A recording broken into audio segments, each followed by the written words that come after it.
Hello, boys and girls. Guess what time it is?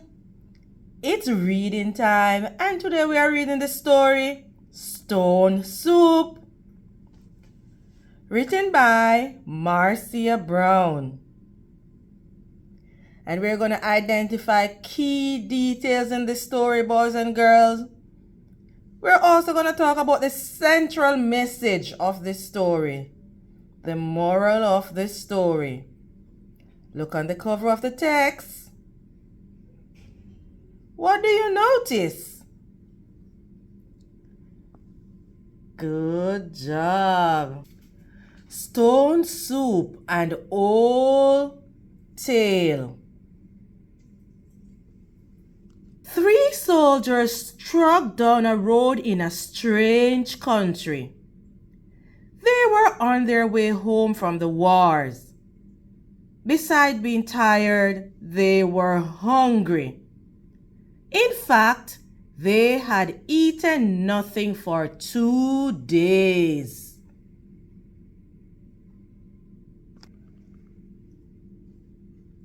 How I would like a good dinner tonight, said the first. And a bed to sleep in, said the second.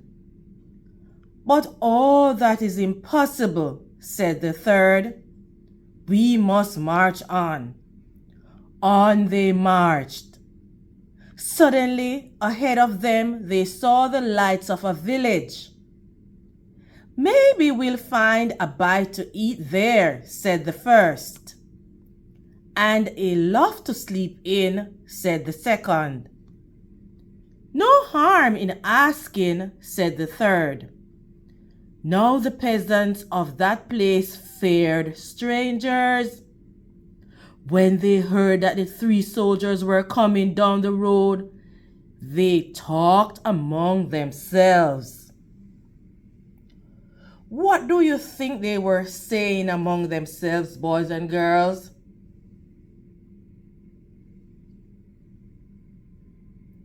What were the peasants saying among themselves? Good job.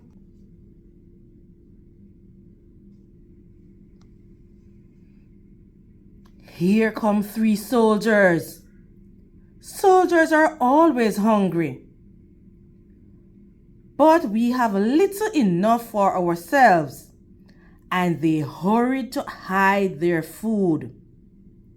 They pushed sacks of barley under the hay in the lofts. They lowered buckets of milk down the wells. What are the peasants doing, boys and girls? Why are they hiding the food? Good job. They spread old quilts over the carrot bins. They hid their cabbages and potatoes under the beds. They hung their meat in the cellars. They hid all they had to eat. Then they waited. What do you think is going to happen next, boys and girls?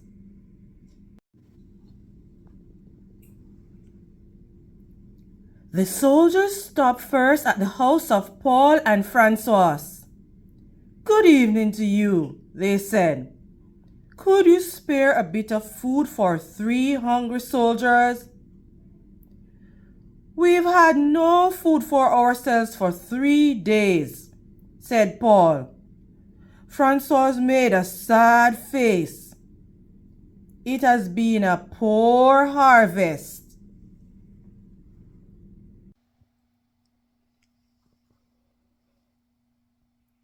The 3 soldiers went on to the house of Albert and Louis. Could you spare a bit of food? And have you some corner where we could sleep for the night? Oh no, said Albert. We gave all we could spare to soldiers who came before you. Our beds are full, said Louis.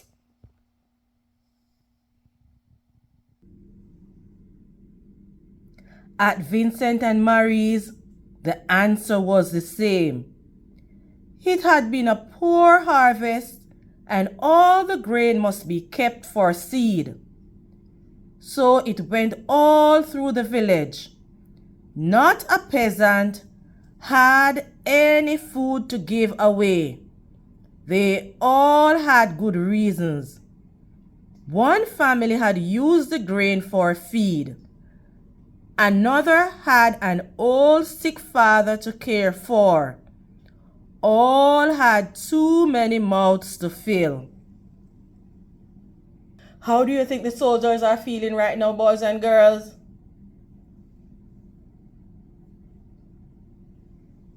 Good job. The villagers stood in the street and sighed. They looked as hungry as they could. The three soldiers talked together. What do you think the soldiers are saying to themselves, boys and girls?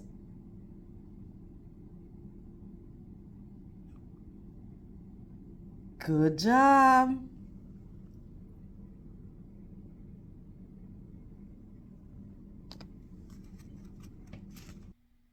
Then the first soldier called out, "Good people!" The peasants drew near.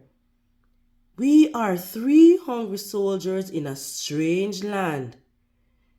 We have asked you for food, and you have no food.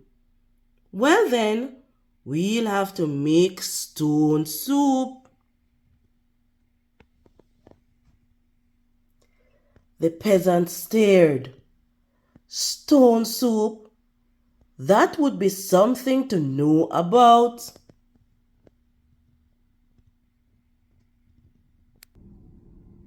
First, we'll need a large iron pot, the soldiers said. The peasants brought the largest pot they could find. How else to cook enough?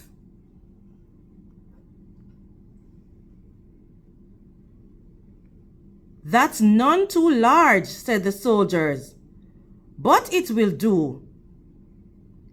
And now, water to fill it and a fire to heat it."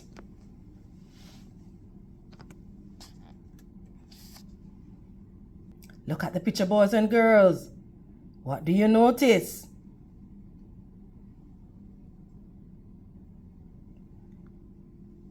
Yes.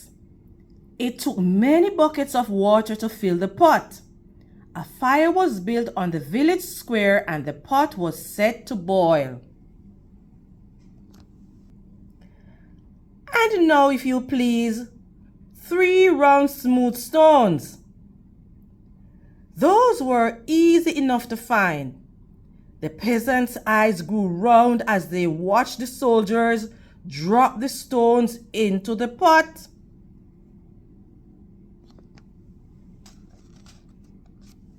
What else do you think will go into this pot, boys and girls?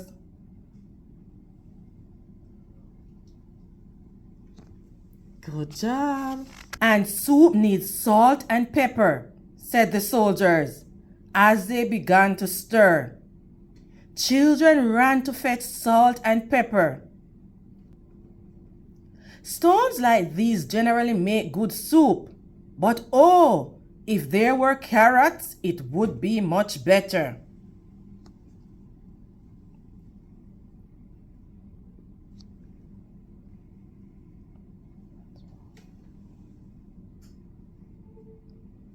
"Why, I think I have carrot or 2, said Francois, and off she ran.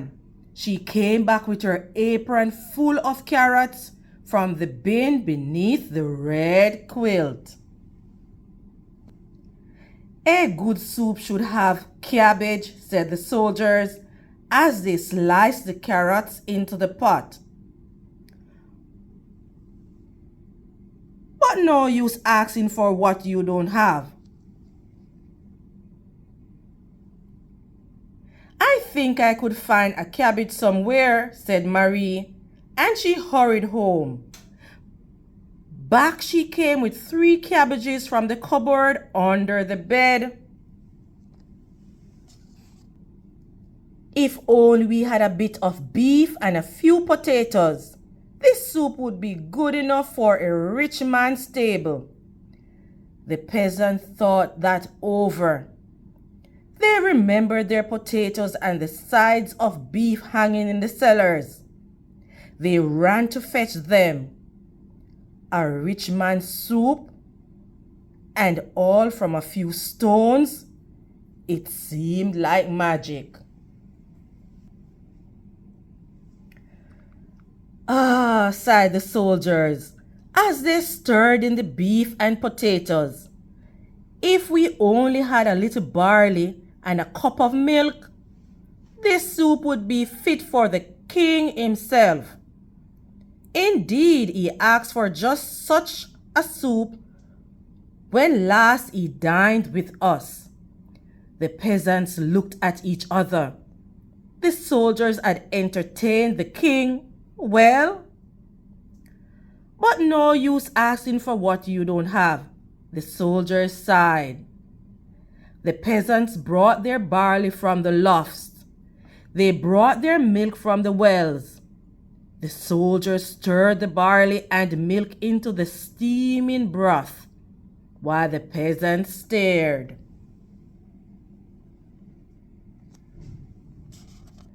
At last the soup was ready. All of you shall taste, the soldiers said. But first a table must be set.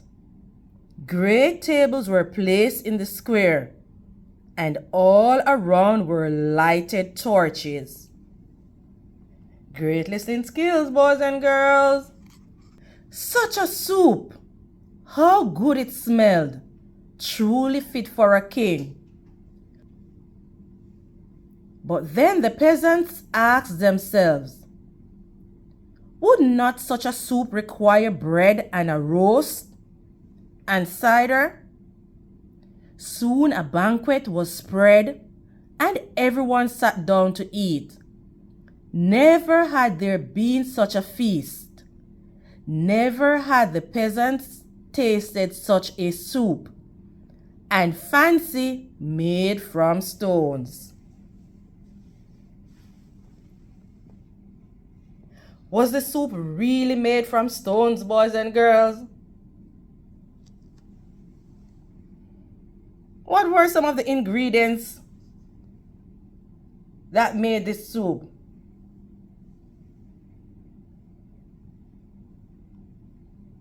Great listening skills. What's happening, boys and girls? They ate and drank and ate and drank, and after that they danced. They danced and sang far into the night. At last they were tired. Then the three soldiers asked, is there not a loft where we could sleep?